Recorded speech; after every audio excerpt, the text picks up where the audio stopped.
Welcome to Master Mind of GK. एक बार फिर से आप लोग का स्वागत है मास्टर माइंड ऑफ जीके में। फ्रेंड्स, आज हम लोग इस वीडियो में जीके जीएस का 50 प्रश्नों का प्रैक्टिस सेट देखेंगे, जो आपका बिहार पुलिस फायरमैन के साथ साथ बिहार उत्पाद पुलिस के लिए महत्वपूर्ण है। तो पूरा प्रैक्टिस सेट आप लोग जरूर देखिएगा। चैनल को अभी तक सब्सक्राइब नहीं किए हैं तो चैनल को सब्सक्राइब कर बेल आइकन को जरूर दबा दीजिएगा। तो चलिए वीडियो को शुरू करते हैं। फ्रेंड्स, आज का पहला सवाल आप लोग के सामने गेस करते चलिएगा। पहला है, देश में पूर्वोत्तर क्षेत्र के तीव्र विकास के लिए शुरू किए गए मिशन पूर्वोत्तर के तहत किस क्षेत्र के विकास पर विशेष बल दिया गया है? पहला का जो करेक्ट आंसर होगा फ्रेंड्स आपका रेल निर्माण के लिए। पहला का correct answer option number C हो जाएगा। देखिए, मेरे पास बहुत सारे प्रैक्टिस सेट है फ्रेंड्स, सभी से मिला करके मैं आप लोगों को प्रैक्टिस सेट प्रोवाइड कराता हूं, तो सभी तरह के प्रैक्टिस सेट जरूर देखिएगा। देखिए किस तरह का आपका प्रैक्टिस सेट दिया हुआ है आपका फायरमैन और उत्पाद पुलिस के लिए, तो सभी से मैं मिक्स करके देता हूं। दूसरा सवाल आपका है, केंद्र सरकार द्वारा शुरू की गई स्वनिधि योजना समाज के किन वर्गों को आसान ऋण प्रदान करने के लिए शुरू की गई है? यानी केंद्र सरकार द्वारा यह जो आपका स्वनिधि योजना शुरू की गई है, तो समाज के किन वर्गों को आसान ऋण प्रदान करने के लिए की गई है? दूसरा का करेक्ट आंसर होगा रेहड़ी पटरी वाले विक्रेता के लिए। तो स्वनिधि योजना किससे संबंधित है फ्रेंड्स? तो रेहड़ी पटरी वाले विक्रेता के लिए। ठीक है। तीसरा नंबर सवाल आपका है, निम्नलिखित में से कौन सा देश पेरिस जलवायु परिवर्तन समझौते से हट गया है? ठीक है। इसमें देखिए करंट अफेयर्स का भी आपका क्वेश्चन मिक्स मिलेगा। तो 3 का जो करेक्ट आंसर है फ्रेंड्स आपका अमेरिका। ठीक है। आपका पेरिस जलवायु परिवर्तन समझौते से कौन हट गया है? तो अमेरिका देश हट गया है। चौथा नंबर सवाल को देखिए। चौथा नंबर सवाल आपका है, निम्नलिखित में से कौन सा देश RCEP समझौते में शामिल नहीं है? तो 4 का जो करेक्ट आंसर है फ्रेंड्स भारत है, जो इसमें आपका शामिल नहीं है। इसलिए 4 का जो आपका करेक्ट आंसर है ऑप्शन नंबर ए हो जाएगा।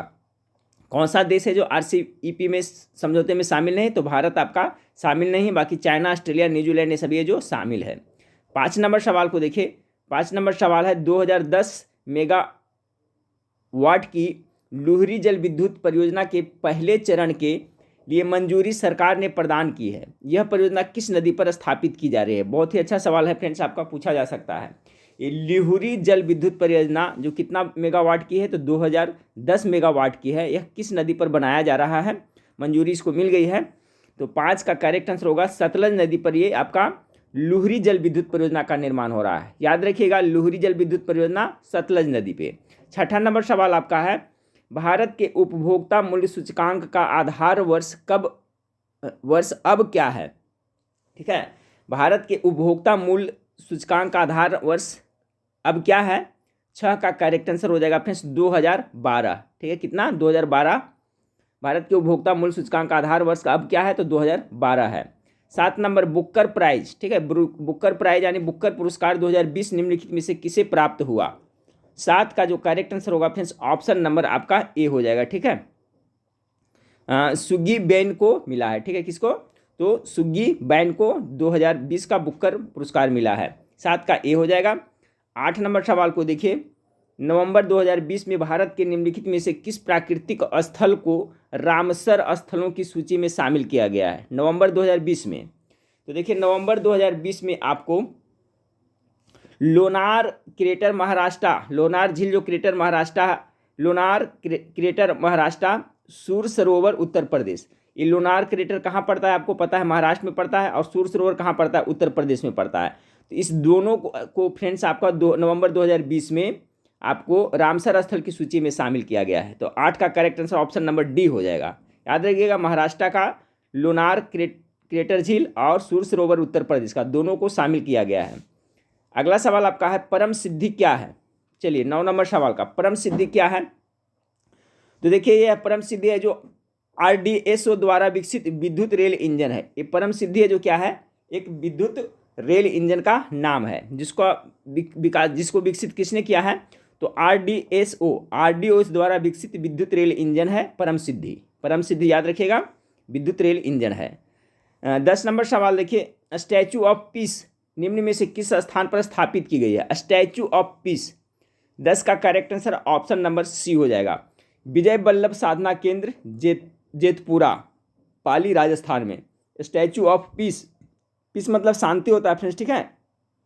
तो शांति की मूर्ति भी इसे कह सकते हैं। तो ये आपको कहाँ स्थापित किया गया है, तो विजय वल्लभ साधना केंद्र जो आपका राजस्थान में पड़ता है। 11 नंबर सवाल को देखिए। 11 नंबर सवाल आपका है कि अ प्रोमिस्ड लैंड पुस्तक निम्न में से किसके द्वारा लिखी गई है।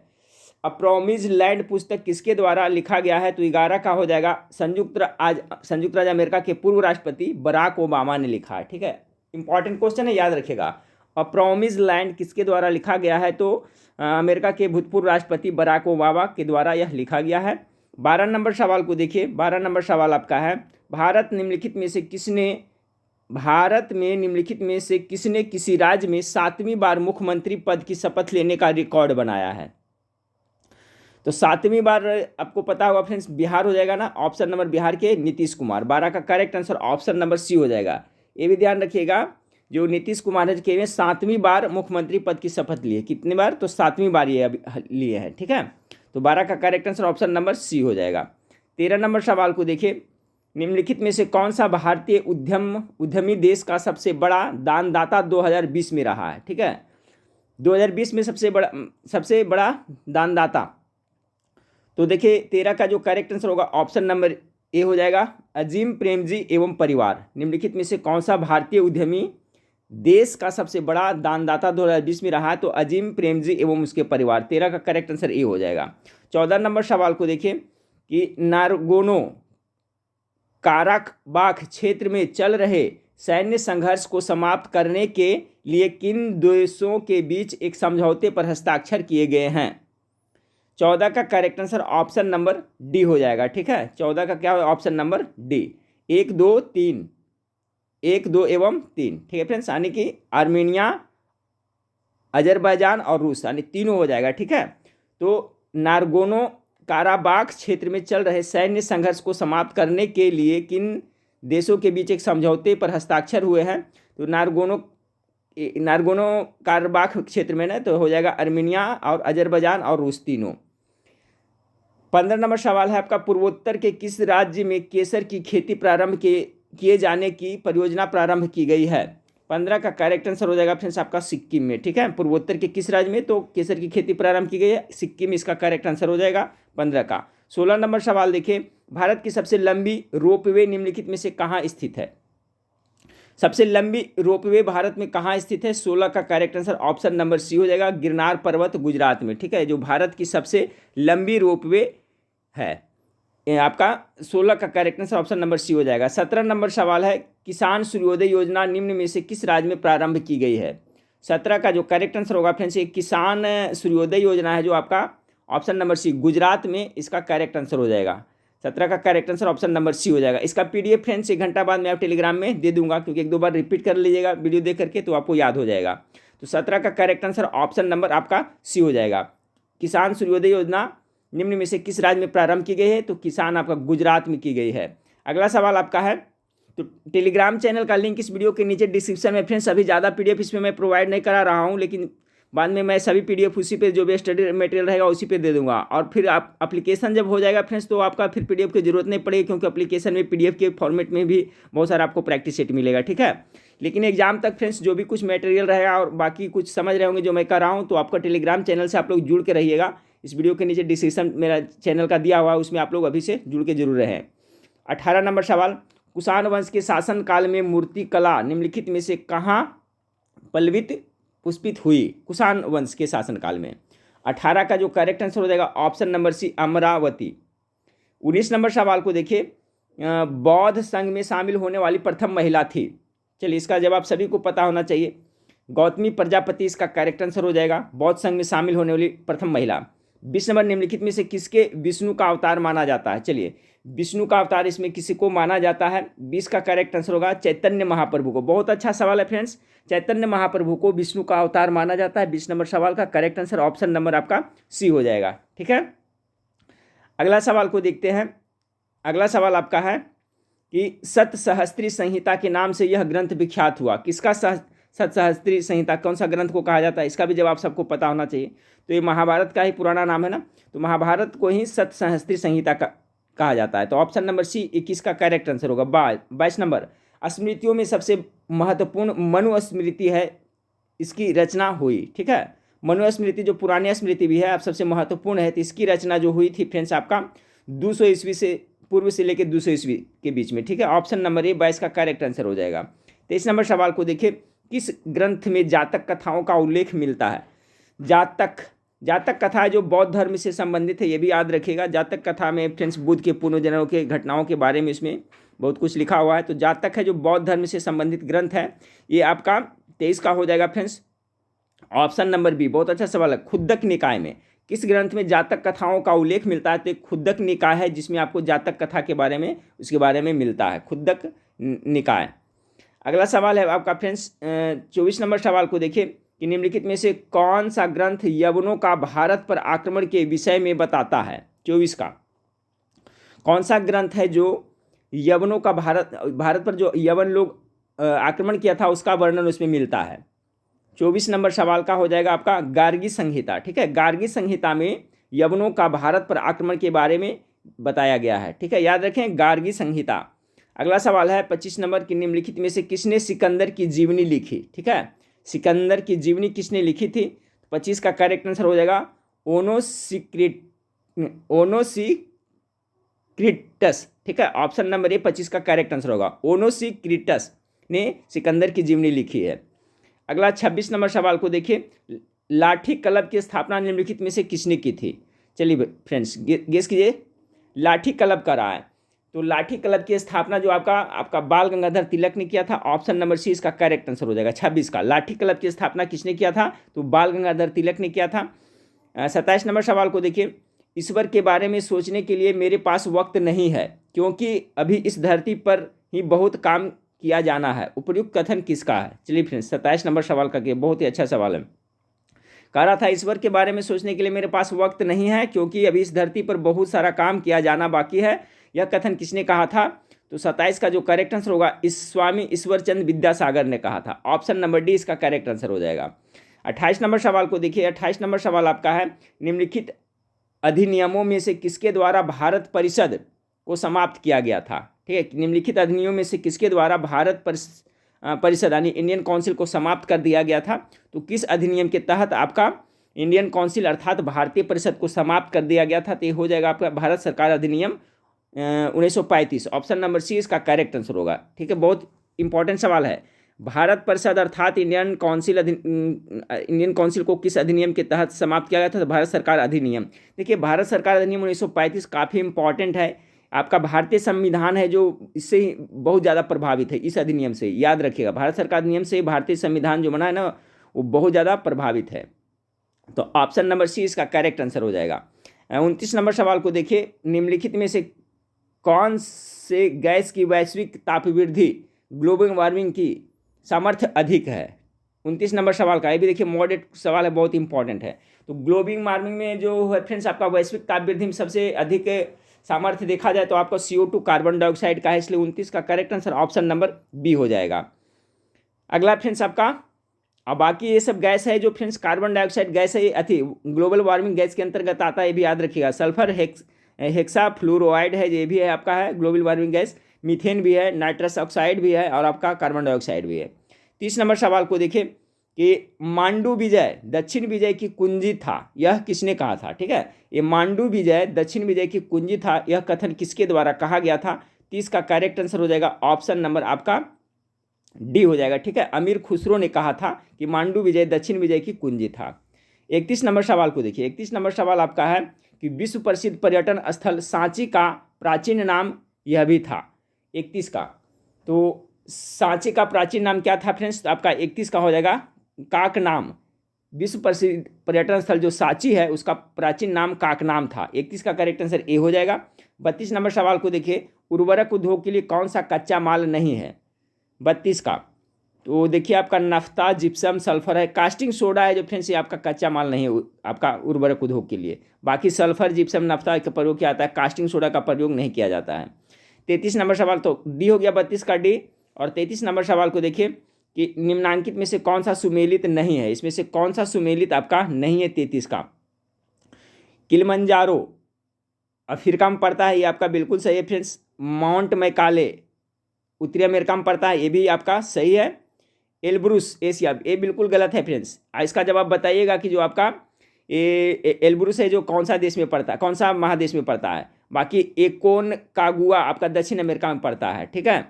तो ये आपको कमेंट करके बताइएगा। 33 का किलिमंजारो का नाम सुने होंगे फ्रेंड्स, पर्वत अफ्रीका में पड़ता है। माउंट मैकिले भी उत्तर अमेरिका में, सही है। एल्ब्रुस है जो आपका एशिया में नहीं पड़ता है, तो बताना है आपको यूरोप में पड़ता है या अफ्रीका में पड़ता है, कहाँ पड़ता है, कमेंट करके हमें बताइएगा। इसके बारे में बहुत बार मैं बता चुका हूँ एल्ब्रुस के बारे में, ठीक है।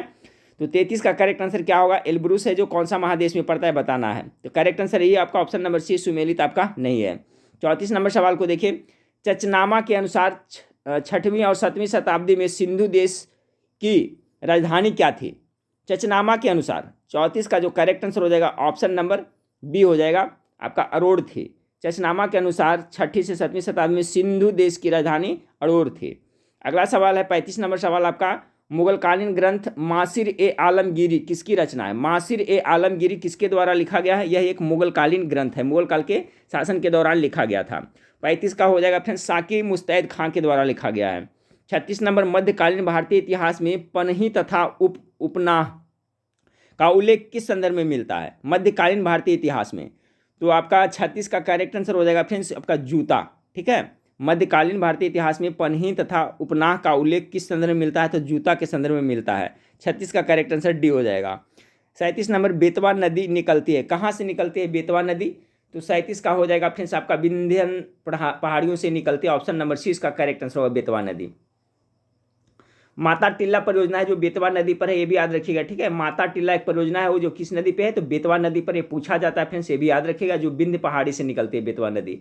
अधात्विक खनिज है, अधात्विक खनिज इसमें कौन है, शीशा, पता चल रहा होगा फ्रेंड्स। 38 का साफ साफ अधात्विक खनिज का रहा है ना, तो आपका मैग्नीज, चांदी, शीशा, संगमरमर है जो अधात्विक खनिज के अंतर्गत आता है। ऑप्शन नंबर 38 का एक करेक्ट आंसर हो जाएगा, ठीक है। अगला सवाल को देखते हैं। अगला सवाल आपका है 39 नंबर सवाल। माइक्रोवेव में विद्युत चुम्बकीय तरंगें होती है, बिल्कुल सही है, जिनकी सीमा आवृत्ति, जिनकी आवृत्ति कितनी होती है। माइक्रोवेव में कौन करता है, विद्युत चुम्बकीय तरंग होती है, इसकी आवृत्ति कितनी होती है, तो 39 का सी होगा करेक्ट आंसर। 1 गीगाहर्ट्ज से लेकर के कितना 300 गीगाहर्ट्ज तक की होती है, ठीक है। माइक्रोवेव में विद्युत चुम्बकीय तरंगें होती है जिसमें उसकी आवृत्ति की सीमा 1 गीगाहर्ट्ज से 300 गीगाहर्ट्ज होती है। 40 नंबर सवाल को देखिए। निम्नलिखित में से किसमें वृद्धि हो जाने पर वाणिज्यिक बैंकों के पास उधार देने योग्य कोषों की कमी हो जाती है। 40 नंबर सवाल इकोनॉमिक्स का। किसमें वृद्धि हो जाने पर वाणिज्यिक बैंकों को, जो कॉमर्शियल बैंक है, उसके पास उधार देने योग्य कोषों की कमी हो जाती है, तो नकदी प्रारक्षित अनुपात CRR, इसका correct answer option number D हो जाएगा। 41 नंबर सवाल को देखिए फ्रेंड्स कि आपका निम्नलिखित में से किस एक अधिनियम द्वारा भारत में संघीय न्यायालय की स्थापना की गई थी, ये भी इंपॉर्टेंट है। 41 का मैं बताया था फ्रेंड्स, बहुत ज़्यादा इंपॉर्टेंट कौन सा अधिनियम है, तो भारत सरकार अधिनियम 1935, यही इसका करेक्ट आंसर होगा। भारत सरकार अधिनियम 1935 के तहत ही भारत में संघीय न्यायपालिका न्यायालय की स्थापना की गई थी। अगला सवाल लेते हैं। सॉलिसिटर जनरल निम्न में से क्या होता है, ये जो सॉलिसिटर जनरल होता है निम्न में से क्या होता है। 42 का, तो ये देखिए कानूनी सलाहकार होता है ना, सॉलिसिटर जनरल क्या कहते हैं, कानूनी सलाहकार कहते हैं। ऑप्शन नंबर सी 43 का 42 का correct answer option number C हो जाएगा। 43 नंबर सवाल को देखिए। 43 नंबर सवाल है निम्नलिखित में से किस एक सदन का अध्यक्ष एक गैर सदस्य होता है। 43 का, तो निम्नलिखित में से किस एक सदन का अध्यक्ष गैर सदस्य होता है, तो आपका हो जाएगा संसद के कौन सा सदन, उच्च सदन, यानी ऑप्शन नंबर सी राज्यसभा इसका करेक्ट आंसर होगा, ठीक है। संसद के 2 सदन होते हैं ना, लोकसभा और राज्यसभा, तो राज्यसभा जो उच्च सदन होते हैं, यही है जो आपका इस क्या करा, एक सदन का अध्यक्ष एक गैर सदस्य होता है, तो यही राज्यसभा का होता है, ठीक है। तो ऑप्शन नंबर सी इसका करेक्ट आंसर होगा। राज्यसभा जो उच्च सदन है, लोकसभा जो निम्न सदन है। अगला सवाल को लेते हैं 44 नंबर सवाल कि राष्ट्रपति की अध्यादेश निर्गत करने की शक्ति प्रेरित है। 44 का, तो 44 का जो करेक्ट आंसर हो जाएगा फ्रेंड्स आपका वही आपका ऑप्शन नंबर बी, भारत सरकार अधिनियम 1935। राष्ट्रपति की अध्यादेश निर्गत करने की शक्ति प्रेरित किससे है, तो भारत सरकार अधिनियम 1935 से। इसके पहले भी बताया था, क्वेश्चन आता है कि भारतीय संविधान के निर्माण में कौन सा अधिनियम सबसे ज़्यादा सहायक रहा है, तो भारत सरकार अधिनियम 1935, ठीक है। देखिए यहाँ पर राष्ट्रपति के अध्यादेश निर्गत करने की शक्ति प्रेरित है जो इसी अधिनियम से है, आपका 1935 का भारत सरकार अधिनियम। तो 44 का करेक्ट आंसर बी हो गया। 45 नंबर निदेशक तत्व क्या है, निदेशक तत्व क्या है, 45 का करेक्ट आंसर हो जाएगा फिर ये अवाद योग्य है, यानी ऑप्शन नंबर ये अवाद योग्य हो जाएगा करेक्ट आंसर, ठीक है। छोटा क्वेश्चन लेकिन इंपॉर्टेंट है। निदेशक तत्व क्या है, तो आपका अवाद योग्य है। ऑप्शन नंबर बी इसका करेक्ट आंसर हो जाएगा 45 का। 46 नंबर सवाल, भारत के निम्न मुख्य न्यायाधीशों में से किस एक ने राष्ट्रपति के रूप में कार्य किया था? 46 का करेक्ट आंसर क्या होगा? चलिए इसका जवाब दीजिए। 46 का correct answer option number B justice M Hidayatullah इसका करेक्ट आंसर हो जाएगा। भारत के निम्न मुख्य न्यायाधीशों में से किस एक ने राष्ट्रपति के रूप में, तो ये आपका जस्टिस एम हिदायतुल्लाह ने राष्ट्रपति के रूप में काम किए थे। 47 नंबर सवाल को देखिए फ्रेंड्स कि निम्नलिखित में से कौन से अधिकार भारतीय संविधान के अनुच्छेद 32 के अंतर्गत प्रवर्तित किए जा सकते हैं? 47 का करेक्ट आंसर क्या हो जाएगा? तो मौलिक अधिकार ऑप्शन नंबर 20 का करेक्ट आंसर होगा। ठीक है, अनुच्छेद 32 बहुत ही इंपॉर्टेंट है, इसके बारे में बहुत भी बता चुका हूँ फ्रेंड्स। संविधान के आत्मा भीमराव अम्बेडकर ने अनुच्छेद 32 को ही कहा था। तो क्या रहा है इसमें कि भारतीय संविधान के अनुच्छेद 32 के अंतर्गत परिवर्तित किए जा सकते हैं, तो मौलिक अधिकार ऑप्शन नंबर 20 का करेक्ट आंसर हो जाएगा। 48 नंबर सवाल को देखिए, भारतीय संविधान का कौन सा अनुच्छेद अल्पसंख्यकों को अपनी मनपसंद शिक्षण संस्थाओं को स्थापित एवं संचालित करने के अधिकार को संरक्षण प्रदान करता है? ये आपका हो जाएगा फ्रेंड्स आपका अल्पसंख्यकों को अपनी मनपसंद शिक्षण संस्थाओं में ना, तो अनुच्छेद आपका 30 हो जाएगा। ऑप्शन नंबर डी इसका करेक्ट आंसर होगा। ठीक है, 48 का डी हो जाएगा। 49 नंबर सवाल है फ्रेंड्स आपका मिलान करने वाला, सभी मैं बहुत बार बता चुका हूँ कि देखिए भारतीय संविधान के लक्षण है किस देश के गृहीत क्या है। भारतीय संविधान जब निर्माण होने लगा फ्रेंड्स तो बहुत देशों से बहुत कुछ लिया गया है। तो ये मूल अधिकार कहाँ से लिया गया है फ्रेंड्स? तो आपका चलिए इसका मिलाते चलिए, तो इसका तो हो जाएगा आपका संयुक्त राज्य अमेरिका से मूल अधिकार लिया गया है। संसदीय प्रणाली कहाँ से लिया गया है? तो ये आपका ब्रिटेन के प्रणाली से लिया गया, यानी यूके से हो जाएगा। आपात उपबंध कहाँ से लिया गया है? राज्य के नीति निर्देशक तत्व, राज्य के नीति निर्देशक तत्व कहाँ से लिया गया है? तो आपका आयरलैंड से लिया गया है। और आपका आपात उपबंध कहाँ से हो जाएगा? तो आपका जर्मनी से हो जाएगा, यानी सी का 4 हो जाएगा। ठीक है फ्रेंड्स, तो मिला लीजिए 49 का करेक्ट आंसर क्या होगा? 49 का correct answer option number C होगा। एक का देखिए क्या दे रहा है? 2 दे रहा है। ठीक है, इसको थोड़ा सा जूम करते हैं। एक का दे रहा है आपका 2, यानी कि आपका मूल अधिकार हो गया संयुक्त राज्य अमेरिका से। ठीक है, सी आंसर होगा। बच गया फ्रेंड्स बी का 1 दे रहा है, यानी कि शासकों की संसदीय प्रणाली, यानी यूके यानी कि आपका ब्रिटेन से लिया गया है। ठीक है, संसदीय प्रणाली कहाँ से लिया गया है? ब्रिटेन से लिया गया है। लेकिन संघात्मक व्यवस्था रहेगा फ्रेंड्स, तो आप संघात्मक व्यवस्था कनाडा से हो जाएगा। ठीक है, लेकिन संसदीय प्रणाली यूके से। आपात उपबंध यानी सी का क्या हो जाएगा? 4 हो जाएगा। आपात उपबंध की व्यवस्था जर्मनी से लिया गया है। राज्य के नीति निर्देशक तत्व है जो आपका आयरलैंड से लिया गया है। ठीक है, डी का 3, यानी ऑप्शन नंबर सी इसका करेक्ट आंसर होगा। चलिए 50 नंबर सवाल, आज का लास्ट सवाल देखते हैं फ्रेंड्स कि 1935 के अधिनियम द्वारा स्थापीय संघ अवशेष शक्तियाँ किसको दी गई थी?